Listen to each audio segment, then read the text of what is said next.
চট্টগ্রাম শিক্ষা বোর্ড 2025 সালের এসএসসি পরীক্ষার গড় পাশের হার 72.07%, যা গত বছরের তুলনায় প্রায় 11% কম। গত বছর এই হার আছিল 82.80%, তবে জিপিএ পাস প্রাপ্ত শিক্ষার্থীর সংখ্যা বাড়ছে।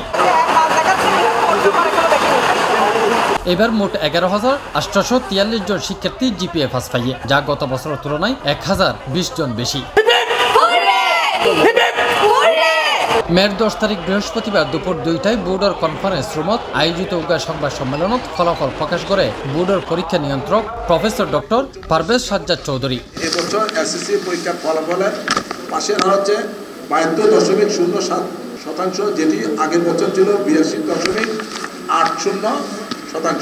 এটি অবশ্য গত বছর আমাদের শিক্ষার্থীর সংখ্যা ছিল একটু বেশি, গতবার ছিল 1,45,753 আর উপস্থিত ছিল 1,45,024 জন। এবছর উপস্থিত হচ্ছে আমাদের পরীক্ষার্থী হচ্ছে 1,41,33 জন আর উপস্থিত ছিল 1,40,388 জন। শিক্ষার্থীদের ভিতর ছেলেদের তুলনায় মেয়েদের অংশগ্রহণের হার যেমন বেশি, পাশের হারও কিন্তু বেশি, এটা একটা উল্লেখযোগ্য দিক। আর একটা বিষয়, জিপিএ 5 প্রাপ্ত শিক্ষার্থীর মধ্যে ছেলেদের তুলনায় মেয়েদের হার কিন্তু অনেক বেশি, এটা একটা উল্লেখযোগ্য দিক যে আমাদের মেয়েরা অনেক দূর এগিয়ে যাচ্ছে, এটা একটা প্লাস পয়েন্ট। ফলাফলত দেখা গিয়ে পাশের হার ও জিপিএ পাস উভয় ক্ষেত্রেই ছাত্রীওয়ালার রেজাল্ট ফলার তুলনায় ভালো। এবার ছাত্রীওয়ালার পাশের হার 72.19 এবং ছাত্রওয়ালার পাশের হার 71.93। এছাড়া 6,353 জন ছাত্রী এবং 5,490 জন ছাত্র জিপিএ পাস পাইয়ে। অন্যান্য বোর্ডের তুলনায় চট্টগ্রাম বোর্ডের পাশের হার কম কিল্লাই এই প্রশ্নের জবাবে চট্টগ্রাম শিক্ষা বোর্ডের চেয়ারম্যান অধ্যাপক ইলিয়াসউদ্দিন আহমদ হয় 3 পার্বত্য জেলার স্কুলগুলোর খারাপ রেজাল্টের কারণে বোর্ডের গড় পাশের হার কম আইয়ে, তবে শহরের মতো তারাও যদি একই সুযোগ সুবিধা পায় তাহলে এই সংকট হারানো সম্ভব বলেও জানায় তিনি। চট্টগ্রাম শহরে একটা স্কুলে যে ফ্যাসিলিটিটা আছে, এই ফ্যাসিলিটি কিন্তু দিঘিনালার একেবারে প্রত্যন্ত অঞ্চলের ওই উপজেলাতে কিন্তু নেই। চট্টগ্রাম মহানগর বা চট্টগ্রাম শহরতলিতে যে স্কুলে মনে করেন সাপোজ পটিয়া রাহাতালি স্কুলে যে ফ্যাসিলিটিটা আছে, এই ফ্যাসিলিটিটা আমার লংগদুতে ওই স্কুলটার মধ্যে নেই। আপনারা হয়তো শুনে আসতে যে বা এমন কিছু স্কুল আছে 4 জন 5 জন দিয়া 6 to ক্লাস 10 পর্যন্ত ছাত্ররা পড়াশোনা করছে।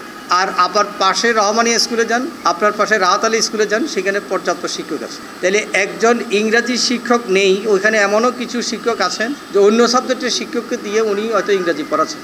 পাহাড়ের যে অনগ্রসরতা, এটা যদি রিকভার করতে হয় তাহলে এখানকার ফ্যাসিলিটি যা আছে তা ওদিকে কিন্তু ওখানে ফ্যাসিলিটিসগুলো বাড়াইতে হবে। অবকাঠামোর যে ঘাটতি আছে সেই জিনিসটা ওখানেও ঘাটতিটা রিকভার করতে হবে। আর এইটা হলো মূল কারণ, অর্থাৎ আমার ওখানে ফ্যাসিলিটি যখন আমি যত ডেভেলপ করব, অবকাঠামো দিক দিয়ে অন্যান্য সুযোগ সুবিধা আমার আর শহরে বা শহরতলিতে যে সমস্ত সুযোগ সুবিধা আছে অন্য 10টা স্কুলে, এই জিনিসটা যখন আমি 3 পার্বত্য অঞ্চলে যখন এই জিনিসগুলো ডেভেলপ করতে পারবো, স্বাভাবিকভাবে রেজাল্টটা বেরিয়ে আসবে।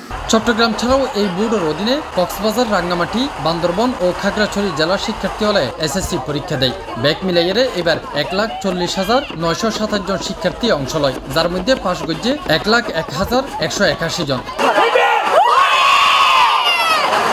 তাফহিম আলমগীর, C+ টিভি, চট্টগ্রাম।